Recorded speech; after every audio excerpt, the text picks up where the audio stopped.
Assalamualaikum warahmatullahi wabarakatuh. Di sini saya selaku moderator akan membawakan presentasi dari kelompok kami, yaitu kelompok 3. Ada Khalifatul Mahiroh, Indah Nur Haliza, dan saya Lutfi Ma'arif. Yaitu untuk materi pada pertemuan kali ini adalah kerahasiaan rekam dan pemeriksaan psikologis.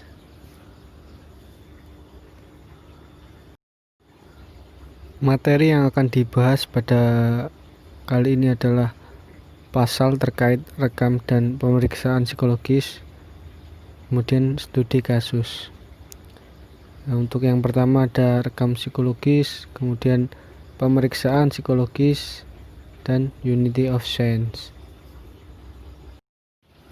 Untuk pembahasan yang pertama akan disampaikan oleh saya sendiri mengenai rekam psikologis, yaitu jenis rekam psikologi adalah rekam psikologi lengkap dan rekam psikologi terbatas. Rekam psikologi lengkap.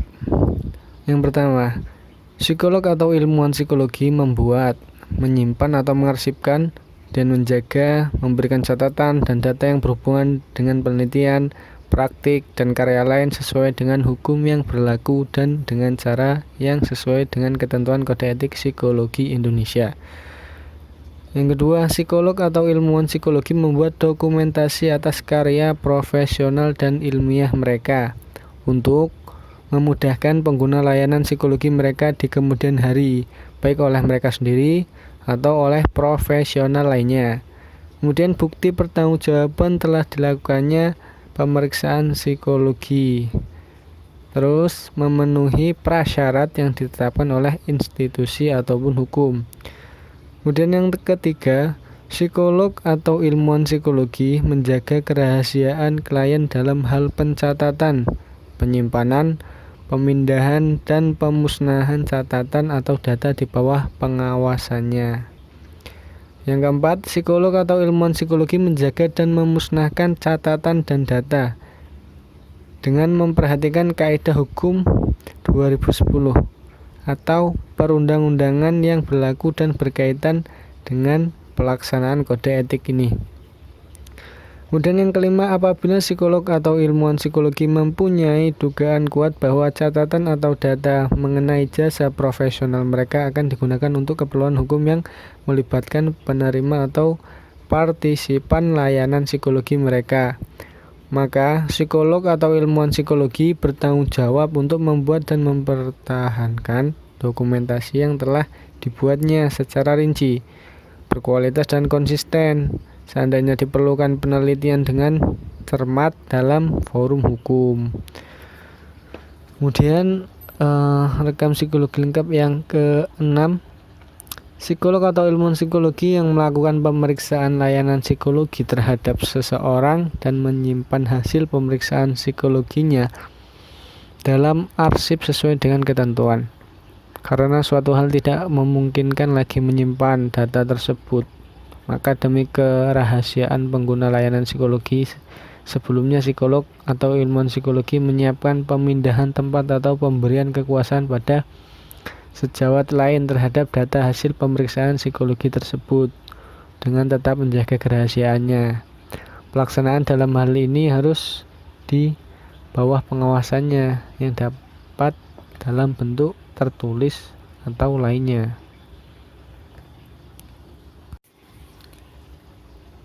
Jenis kedua dari rekam psikologi itu ada rekam psikologis untuk kepentingan khusus. Nah, untuk yang pertama, rekam psikologis untuk kepentingan khusus ini yaitu laporan pemeriksaan psikologi untuk kepentingan khusus hanya dapat diberikan kepada personal atau organisasi yang membutuhkan dan berorientasi untuk kepentingan atau kesejahteraan orang yang mengalami pemeriksaan psikologi. Kemudian yang kedua, laporan pemeriksaan psikologi untuk kepentingan khusus dibuat sesuai dengan kebutuhan dan tetap mempertimbangkan unsur-unsur ketelitian dan ketetapan hasil pemeriksaan serta menjaga kerahasiaan orang yang mengalami pemeriksaan psikologi.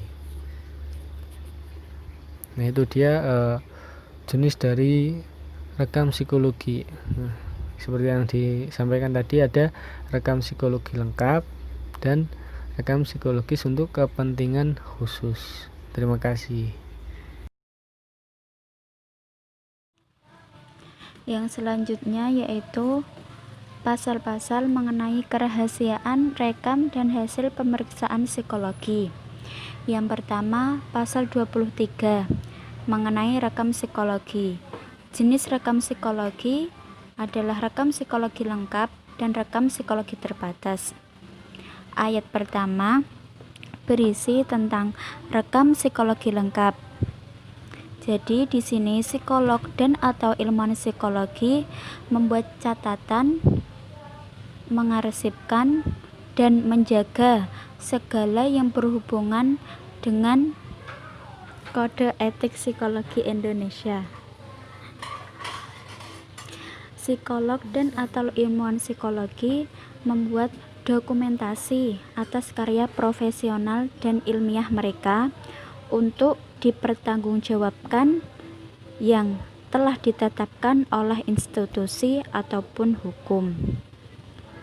Psikolog dan atau ilmuwan psikologi juga menjaga kerahasiaan dalam hal pencatatan, penyimpanan, pemindahan, dan pemusnahan catatan atau data di bawah pengawasannya.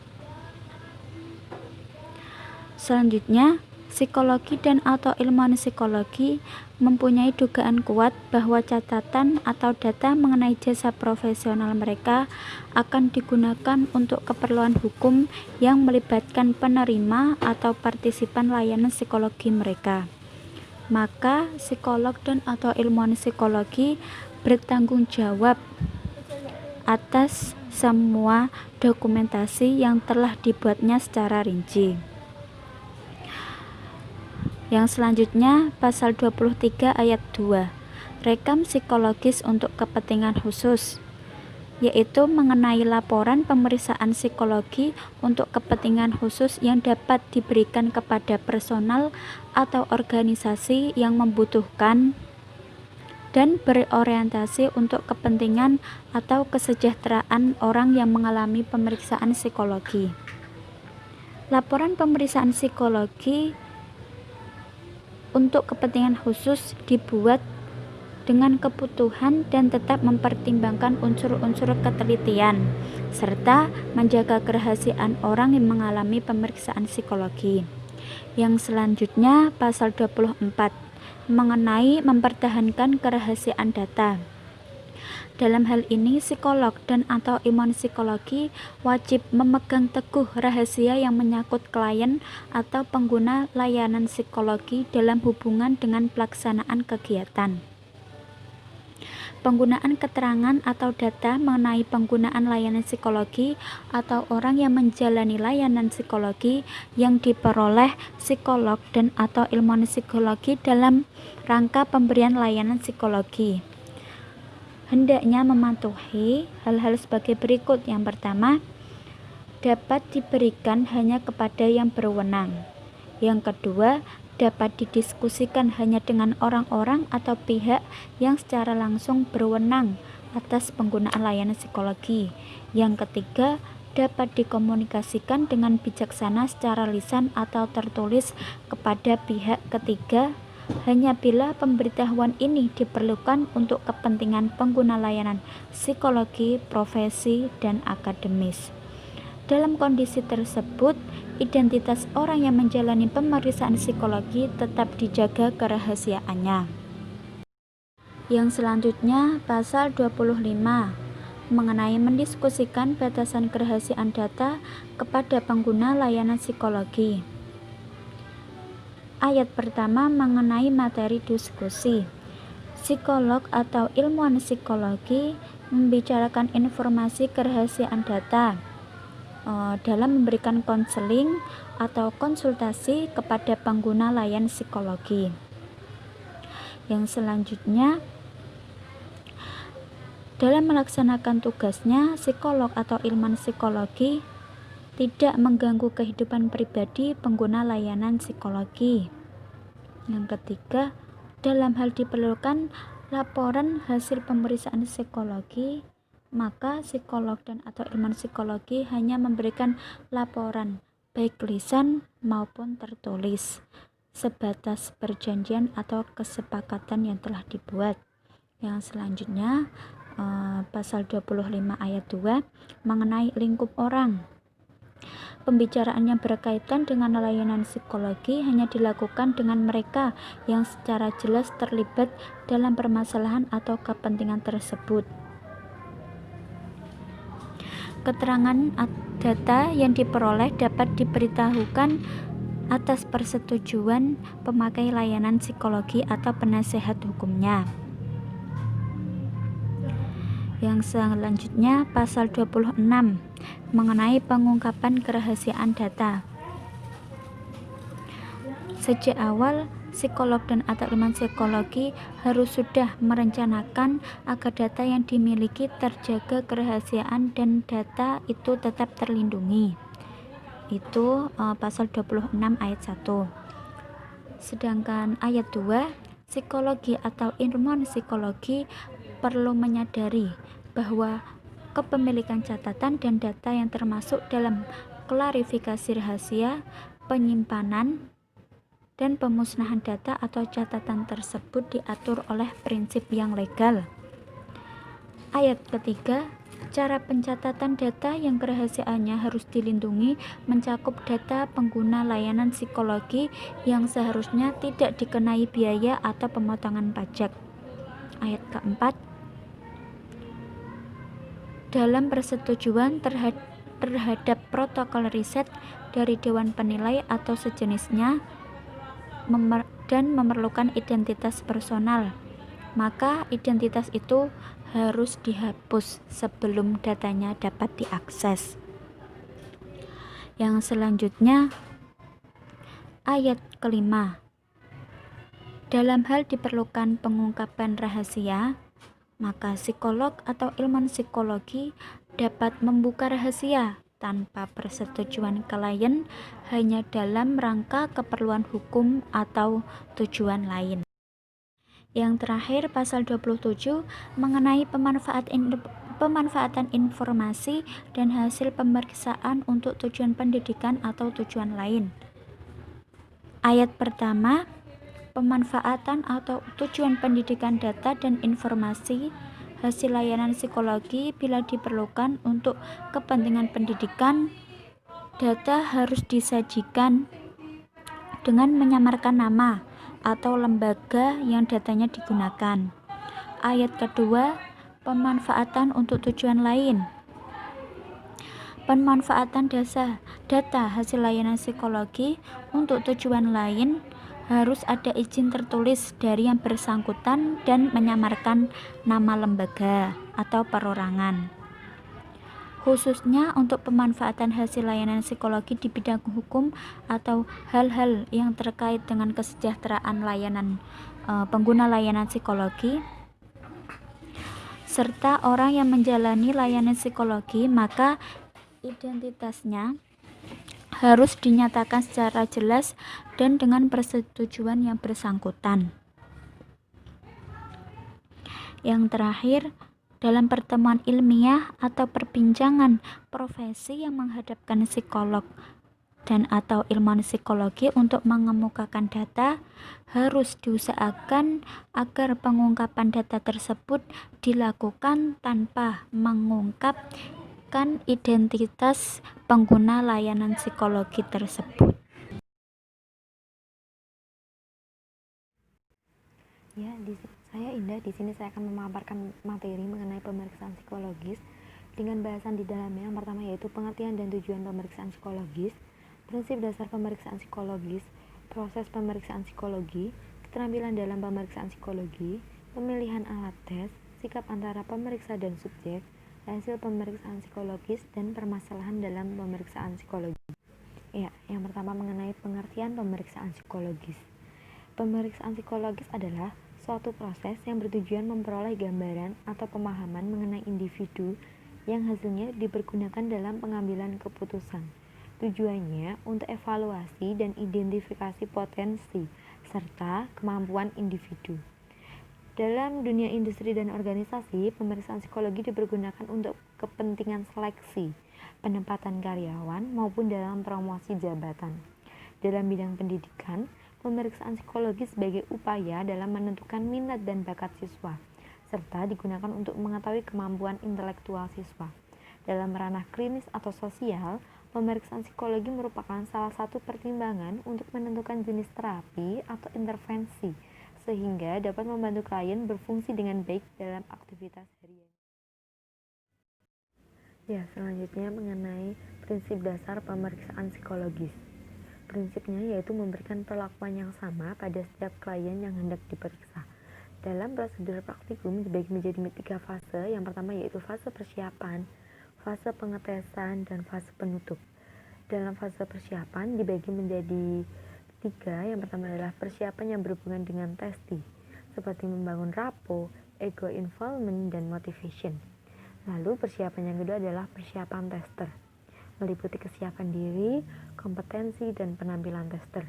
Dan persiapan yang ketiga berupa persiapan ruangan, seperti menata dan memeriksa kelengkapan alat yang akan digunakan dalam tes dan menciptakan kondisi ruangan yang nyaman.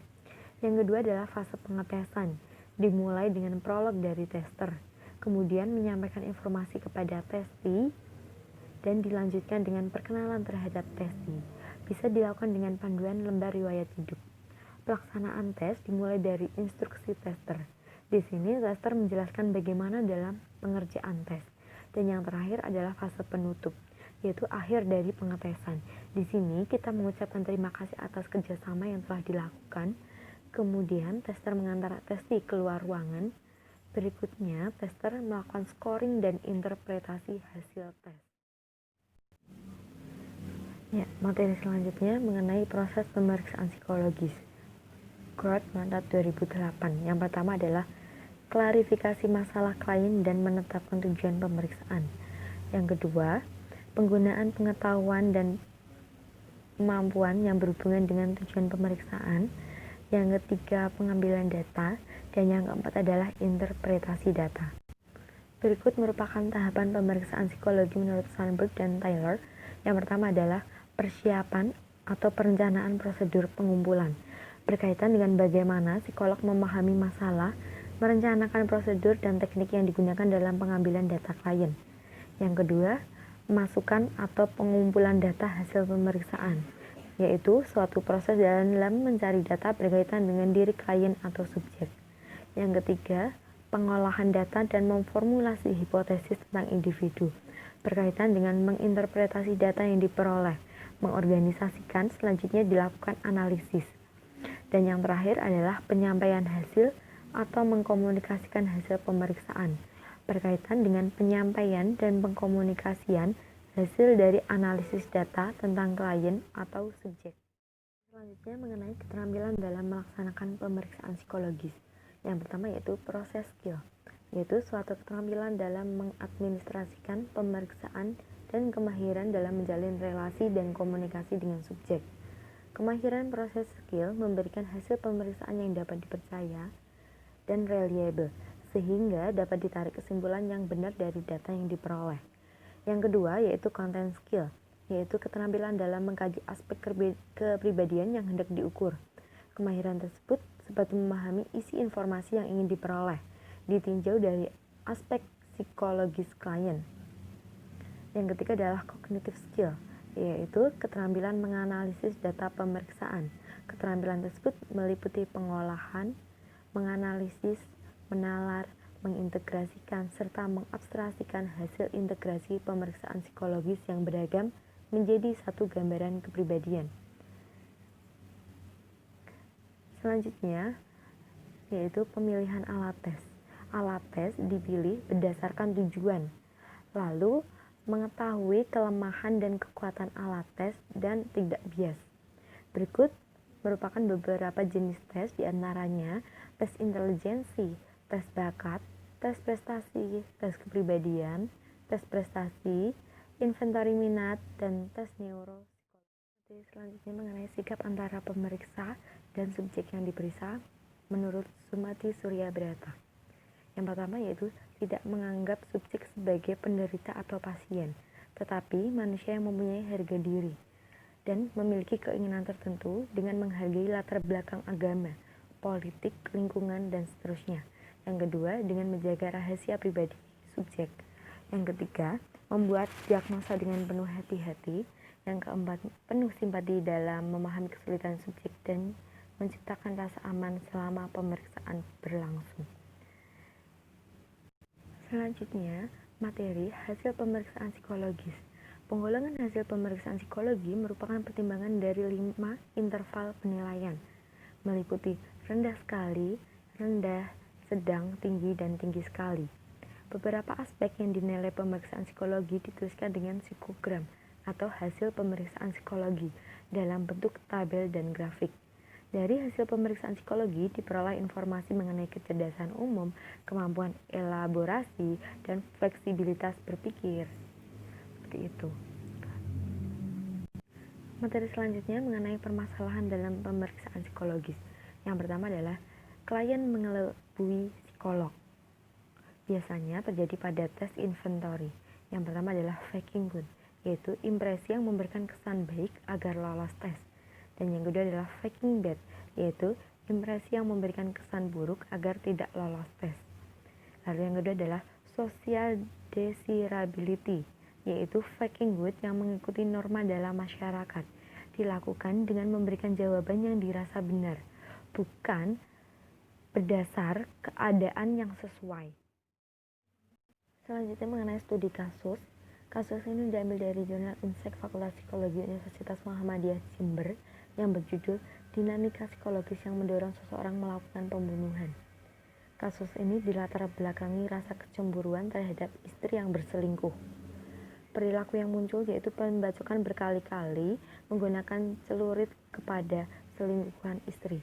Akibatnya, napi ini terkena pasal 340 KUHP dengan ancaman pidana mati atau pidana penjara seumur hidup atau selama waktu tertentu paling lama 20 tahun. Pada penelitian ini menggunakan beberapa teknik asesmen, yaitu observasi, wawancara, dokumen atau arsip yang berkaitan, dan tes psikologi yang meliputi tes grafis, BWQ, SSCT, Psikopati, WP, TAT, dan Antisocial Personality Disorder Checklist berdasar DSM 5 2013 untuk penggambaran kepribadian, permasalahan, dan diagnosis pada partisipan. Berdasar hasil pemeriksaan tes psikologi disimpulkan, tindakan pembunuhan berencana yang dilakukan disebabkan oleh beberapa faktor, seperti kurangnya pemahaman terhadap norma sosial dan konsekuensi atas apa yang dilakukan. Selain itu diketahui bahwa napi ini kurang mampu dalam mengontrol emosi yang ada dalam diri, sehingga saat emosi akan muncul perilaku yang di luar nalar.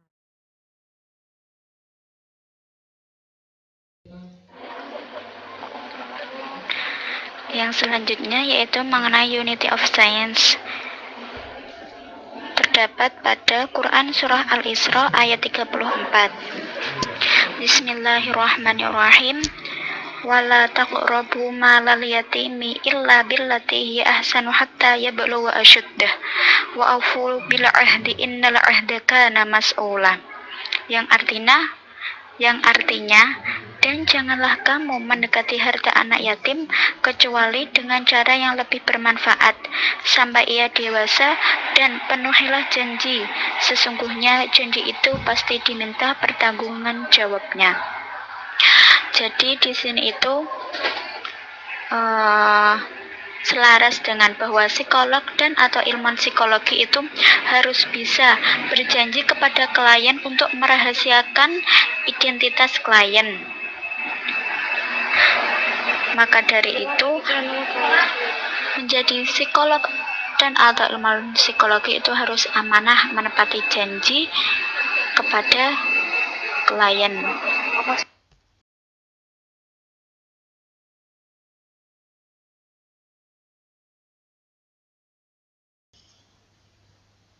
Baik, demikian tadi presentasi dari kelompok kami. Kurang dan lebihnya mohon maaf. Wassalamualaikum warahmatullahi wabarakatuh.